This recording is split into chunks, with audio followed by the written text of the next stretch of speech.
E aí galera, tamo aí para mais um vídeo. Hoje um vídeo diferente aqui no canal, vai ser a Batalha Mortal dos Animes. Vocês nunca ouviram falar desse título? Eu que inventei, ok? Todo mundo ciente? Beleza.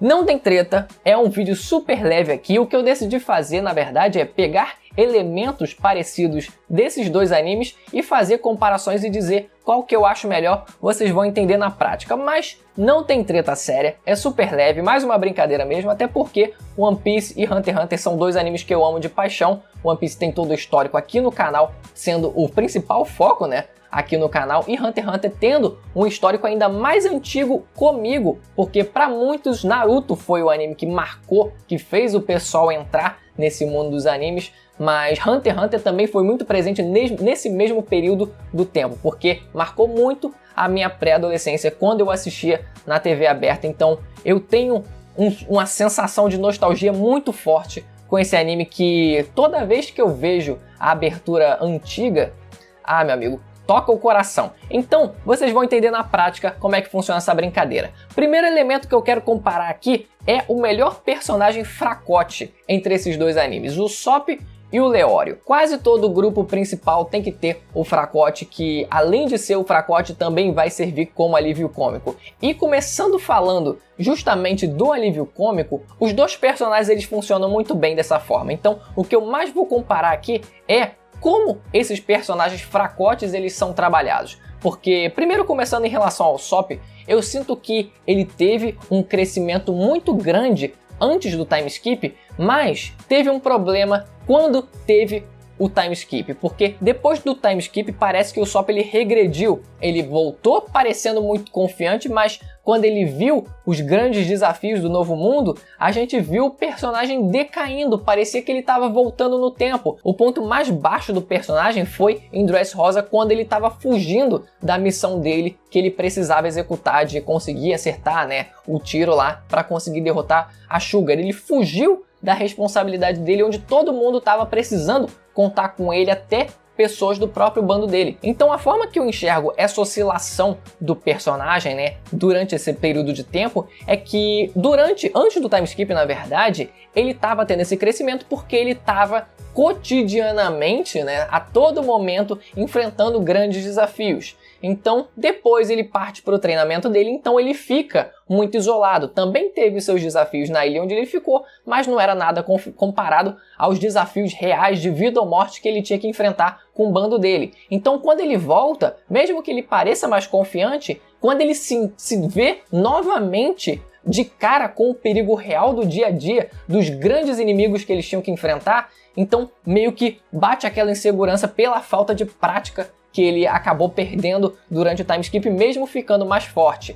É uma forma de se trabalhar bem o personagem, mas é uma forma bem suja que eu vejo do autor, porque o sonho dele é ser um bravo guerreiro dos mares. Então não dá pra fazer o personagem ser o bravo guerreiro dos mares durante o time skip, tem que ser depois, tem que ser lá no final da história. Então como é que eu trabalho o personagem? Vou desconstruir ele, para assim ele parecer mais covarde e assim no final ele parecer bravo novamente. Pô, antes do time skip ele tava dando de cara com o Almirante, querendo enfrentar o Almirante, mesmo sabendo que não ia ter chance. Já quando a gente fala do Leório, é algo muito mais simples. A gente não vê um conflito muito grande dele com o medo dele por conta dele ser um fracote. Ele entende que é um fracote, todo mundo entende que ele é um fracote, então ele vai tentar lidar com isso da melhor forma possível. Então é algo muito mais simples e é algo muito mais linear. O crescimento dele é muito mais linear nessa forma, sem tantos conflitos em relação a isso. Agora ele tá tendo um papel mais relevante, né? No arco das eleições ele voltou a aparecer, deu aquele soco milagroso no pai do Gon. Que soco maravilhoso. Depois ele continuou aparecendo, foi reintroduzido na história e tá tendo o papel dele. Então, se fosse para comparar, por conta dessa desconstrução do personagem, que eu sinto a maldade, eu sinto a intenção do Oden fazer aquilo, em rebaixar o Usopp novamente, eu vou dar o ponto pro Leório. Segundo elemento, melhor alívio cômico, Bug ou Tompa. Nesse caso, né, apesar da gente poder comparar com os outros dois primeiros, eles são personagens que primordialmente estão ali para ser alívio cômico, né? Apesar de também serem fracotes, mas a principal intenção, a principal função deles ali como personagens é ser alívio cômico, e não só isso, mas também ser personagens traiçoeiros, né? Até certo ponto. Então, vou comparar aqui os dois. Primeiro, O Tompa, eu sinto que ele foi um personagem muito mais focado ali no primeiro arco. Depois ele teve uma pequena aparição, mas ele também não serviu muito mais de nada. Então ele ficou muito fechado no arco do Exame Hunter. Ele não teve uma grande influência no mundo, né? Se for comparar com o Bug, por exemplo, apesar dele ser um dos primeiros vilões do anime de One Piece, ele tem muito mais participação ao longo da série. Ele tem muito mais relevância, ele cresce como personagem, né? Apesar, né, das adversidades que foram, né, o fato dele enganar e todo mundo confundir ele como um grande personagem, né, uma pessoa forte, uma pessoa relevante. Então ele acaba tendo uma relevância grande no mundo, ele acaba influenciando o mundo, mesmo que indiretamente, porque ele ganha o título de Shichibukai. E não só isso, mas ele também interfere em diversos momentos, né, na guerra de Marineford, antes disso, em Impel Down. Então ele tem uma participação muito forte, ele acaba sendo mais importante para o mundo de One Piece, apesar da função dele ser de alívio cômico. Então nesse caso eu vou dar o ponto pro Bug. Melhor pai, tô zoando, menos pior pai, porque nesse caso não tem como a gente dizer que nenhum deles é bom. Então, Dragon ou Gin, qual menos pior pai? Porque melhor não dá pra dizer. Vamos lá. Primeiro, eu vou comparar aqui os dois como pais que foram ausentes na vida dos filhos e que saíram, né, se tornaram ausentes por diferentes motivos. E é esses motivos que eu vou comparar aqui. Primeiro, o Gin, ele lança uma desculpa que não tem como você olhar e falar: olha, que bonito, que legal, poxa. Porque ele fala: ah, pois é, né, eu tenho filho, mas a verdade é que eu queria era me aventurar, eu queria era explorar o mundo, eu queria era ser um caçador, ser um hunter. Eu não queria cuidar de filho. Aí o filho: caramba, achei bem legal, papai. O que vocês estão ensinando aos jovens? Que mensagem vocês estão querendo passar? Pelo amor de Deus! Que foi aquilo? Que pai horrível! Caraca! Meu Deus do céu, aquele soco do Leório foi a melhor coisa do que o mangá, foi o melhor fanservice já feito. Esquece peito, esquece bunda, esquece tudo isso. Esse foi o melhor fanservice. Agora, se você compara com o Dragon, por exemplo, o Dragon ele também foi ausente na vida do Luffy, mas a gente ainda tem esperança que a causa dele seja um motivo menos pior, porque a gente sabe que ele é líder dos revolucionários, ele pretende ir contra o governo mundial, a gente entende isso, então ele tem uma causa aparentemente benéfica. Eu, pessoalmente, ainda quero que o personagem se mostre um vilão autoritário que, na verdade, só queria o poder.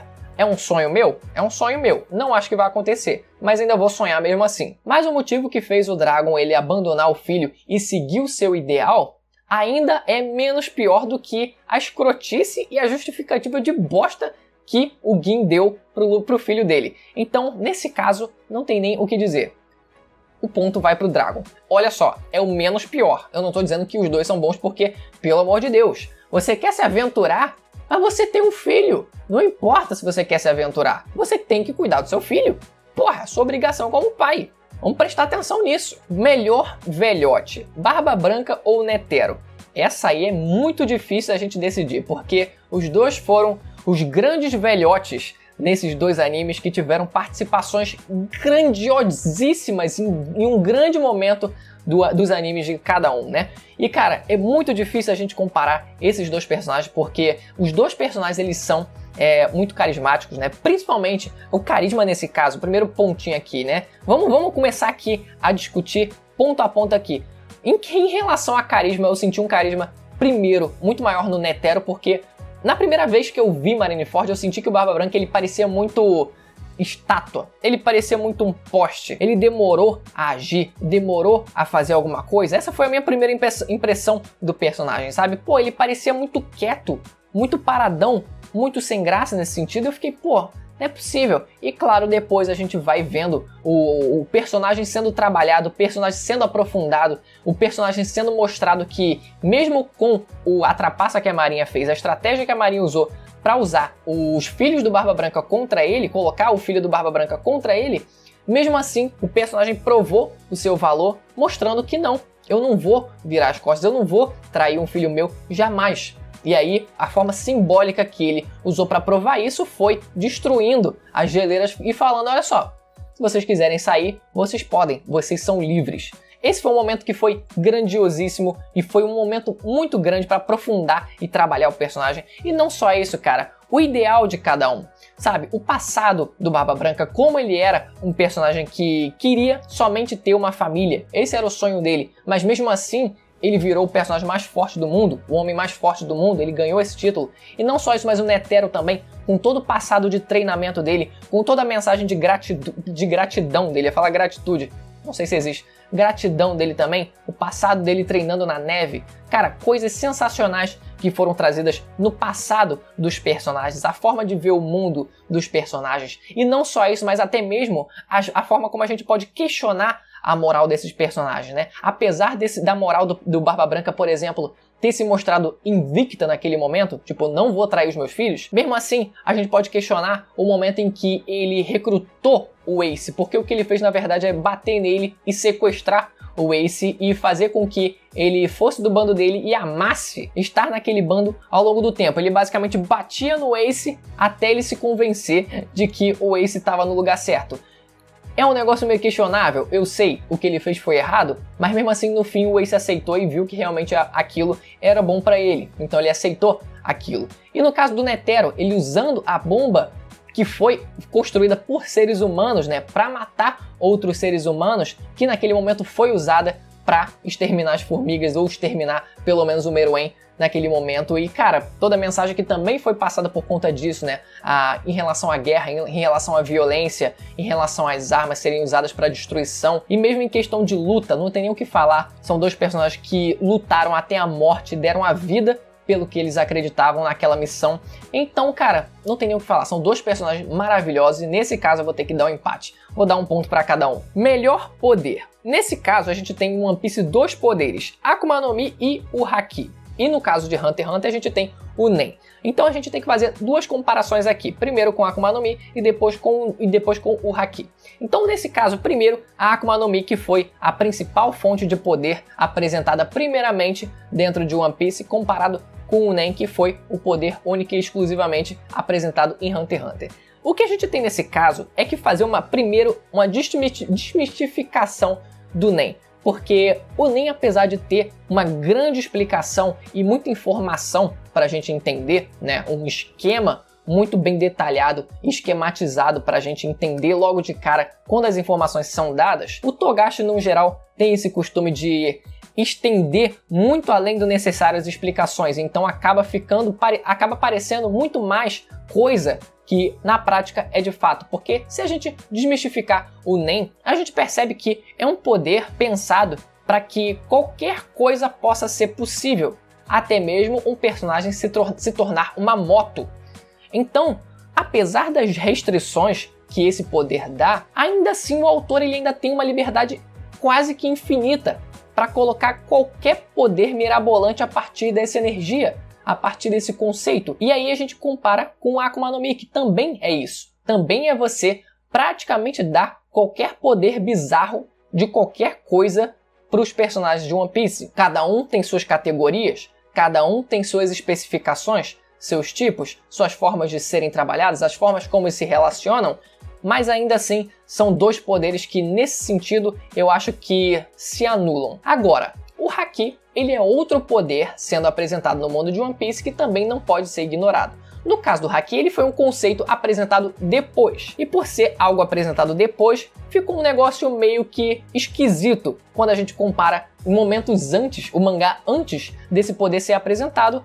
Afinal, nenhum personagem ficava com a mão preta quando ia usar o Haki. Então, apesar do Oda ele conseguir contornar vários dos problemas que ele mesmo criou, introduzindo esse conceito, né, fechado dos três Hakis, que também tem a sua complexidade sendo trabalhada ao longo da série, ainda assim, por conta dessa falta de planejamento, muito provavelmente, acaba pecando nesse sentido. Então, nesse caso, eu vou ter que dar o ponto pro Nen. E lembrando que se tratando de complexidade, tanto o Nen quanto as Akuma no Mi e os três Hakis, eles também são muito complexos, apesar de Hunter x Hunter apresentar de uma forma também muito complexa, na prática, quando você tenta entender, apesar da falta de diálogos expositivos para isso, esses dois poderes em One Piece também são bem complexos de entender, tem muito detalhe que precisa ser entendido na prática ali ao longo das batalhas. O melhor mentor do protagonista, nesse caso o Shanks ou o Kaito, que aliás são dois personagens que se parecem tanto que têm o mesmo dublador. Até mesmo o estúdio da Madhouse falou assim, cara, os personagens são tão iguais que é melhor botar o mesmo dublador, afinal eles são personagens que cumprem a mesma função dentro de cada uma dessas obras, então vamos colocar o mesmo dublador. E cara, ambos eles perderam o braço, se sacrificando pelo protagonista. Ambos incentivaram o protagonista a adentrar nesse mundo ou da pirataria ou, no caso dos Hunters, né, dos caçadores. E no caso da versão de 2011 de Hunter x Hunter, o pecado que eles cometeram foi não introduzir a cena do flashback do Gon com o Kaito no comecinho da história, assim como foi no mangá, pra gente já fazer e criar uma conexão com o personagem e perceber a estabelecer essa conexão não só da gente com o personagem, mas entre os dois personagens, para depois a gente ver como foi forte, como foi impactante para o Gon a perda do Kaito, que por conta de não ter mostrado isso no comecinho, fez com que ficasse, ao meu ver, um tanto forçado. O quanto o Gon sentiu a falta do Kaito naquele momento, a perda do Kaito naquele momento, porque não foi mostrado, não foi estabelecido previamente essa relação, então pareceu que foi algo muito tudo naquele momento, aconteceu tudo naquele momento, eles viraram super amigos naquele momento e o Gon sentiu tudo naquele momento. Não, aquela relação já acontecia. Apesar das controvérsias em relação a isso na versão do anime de 2011 de Hunter x Hunter, a gente tem também controvérsias em relação ao próprio mangá de One Piece, quando a gente para pensar na perda do braço do Shanks, afinal ele já era extremamente poderoso, então ele perdeu o braço para um monstro tão fraco assim, para um nível de força já extremamente relevante para ele dentro da obra, pareceu meio estranho. Bateria acabou, tive que colocar para carregar. O vídeo é longo, bateria já não estava carregada, 100%, deu nisso. Mas continuando, o Shanks a princípio ele não ia perder o braço, mas o editor sugeriu que a cena precisava de um impacto maior. E aí o Oda veio com a ideia, então tá bom, vou botar esse filho da puta sem um braço, então vou fazer ele perder o braço. E deu no que deu. Então, anulando essas controvérsias entre esses dois personagens, eu também vou colocar como empate. Vou dar um ponto para cada um. E por último, melhor arco: Formigas Quimera ou Marineford? Agora o negócio vai ficar sério. Primeiro se tratando como foi trabalhada a infiltração em cada um desses arcos. Em Marineford foi muito mais objetivo, até porque a gente estava tendo a perspectiva da própria marinha esperando os piratas chegarem dentro da baía de Marineford, então a gente só viu eles simplesmente aparecendo e emergindo com os navios deles. Então foi muito rápido, foi muito mais simples. A gente não viu a perspectiva dos piratas, se eles estavam nervosos, como eles estavam se sentindo, né, sabendo que estavam, como o próprio Barba Branca estava se sentindo, sabendo que estava caminhando para a própria morte naquele lugar. Então isso não foi muito bem trabalhado, não foi exatamente trabalhado. Em Hunter x Hunter, os personagens já são muito humanizados, e isso a gente vê isso principalmente nessa parte antes deles realizarem a missão em si, quando eles estavam se preparando, quando eles estavam no quarto de Nen lá, com um detalhe que até hoje eu não esqueço, que são as garrafinhas de água lá, sabe? Eles são humanos, eles precisam beber água, eles precisam se hidratar, se eles vão ficar lá muito tempo, eles não podem ficar sem água. Então não só isso é um mero detalhe, apesar de fazer muita diferença para mim pelo menos, mas como cada um dos personagens estava extremamente tenso, eles falavam um com o outro e tipo assim, dava pra ver que eles estavam lá tipo tentando compartilhar a ansiedade deles com cada um deles. Então foi muito humanizada essa parte dos personagens e algo que realmente deu pra sentir. Eu pessoalmente assim senti a tensão dos personagens naquele momento como se eu tivesse lá junto deles, e isso é algo que marcou muito. Agora, a forma como foi planejado cada um desses arcos é o que também conta bastante aqui, porque Marineford teve uma construção de não sei quantos capítulos antes. Desde a luta do Ace contra o Barba Negra, aquilo já estava sendo premeditado. Naquele capítulo, o narrador já estava dizendo que aquilo ia culminar num evento gigantesco. Então, Marineford já estava sendo construída há muito tempo, desde aquele capítulo. Quando a gente pensa nas Formigas Quimera, ficou um negócio muito à parte do resto do mangá, porque simplesmente do nada Olha só, gente, tem umas formigas aqui que estão querendo matar todo mundo. Caralho, que porra é essa? A gente tem que ir lá resolver. E vai lá o Gon junto do Kaito e outras pessoas também tentarem resolver. Então ficou um negócio meio desconexo, pelo menos no planejamento para esse arco. Mas claro que ambos os arcos tiveram consequências globais para cada uma das obras. Porra, não tem nem o que falar. Quais são as consequências pro arco das quimeras, pro mundo, as eleições, né? A morte do Netero, as eleições depois e toda a descoberta depois, o planejamento deles irem até o continente negro. Então tudo isso foi trabalhado depois, mas o planejamento anterior é o que pecou. No quesito de Marineford, a gente tem os dois, o planejamento anterior e as consequências globais que afetaram o mundo inteiro depois daquilo. A ascensão do Barba Negra, a extinção praticamente, né, dos Piratas do Barba Branca. Cara, todo o treinamento do Luffy depois daquilo. Se tratando das batalhas de cada um desses arcos, aí não tem nem o que falar. Hunter x Hunter acaba levando porque as batalhas, as lutas foram muito bem articuladas, coisa que em Marineford, por conta de ter sido somente 30 arcos, não teve espaço para conseguir desenvolver, não teve espaço para conseguir trabalhar os personagens em batalha. E isso pecou demais, porque a gente só via o pessoal trocando porrada, só que era tanto personagem que ou os personagens eles eram rasamente aproveitados, ou eles praticamente não eram aproveitados, eles sumiam do mapa porque as coisas precisavam acontecer da forma que o autor queria. Então foi personagem demais que no fim acabou trabalhando contra o próprio arco. Já em Hunter x Hunter, por exemplo, apesar das formigas elas serem uma ameaça extremamente perigosa, pelo menos para o nível dos personagens naquela época, cara, nem todo mundo foi lá. O próprio Gin não foi lá também tentar parar a ameaça das quimeras. Então foram personagens suficientes para conseguirem lidar com esse problema e assim conseguir dar espaço para cada um desses personagens conseguirem ter o seu desenvolvimento. Então vou acabar dando o ponto final para a saga das formigas quimera. E agora eu vou fazer a soma, que eu sinceramente não tinha feito a soma antes, vou somar aqui agora. 1, 2, 3, 4, 5. 1, 2, 3, 4. Então fiz a soma aqui, deu 5-4 para Hunter x Hunter. Para minha surpresa. Agora, eu quero saber se vocês concordam comigo, quais elementos vocês gostariam de adicionar para fazer mais paralelos entre os dois animes. Espero que você tenha gostado do vídeo, deixa o like se você gostou, se inscreva no canal se você não conhece para acompanhar mais vídeos como esse. Será que eu não faço outro? Se vocês sugerirem, quem sabe eu não faça, né? Só não deixe de se inscrever no canal, porque aí eu vou saber que vocês querem mais vídeos como esse, beleza? Ativa o sininho também para receber as notificações. Vou ficando por aqui, até a próxima. Tchau!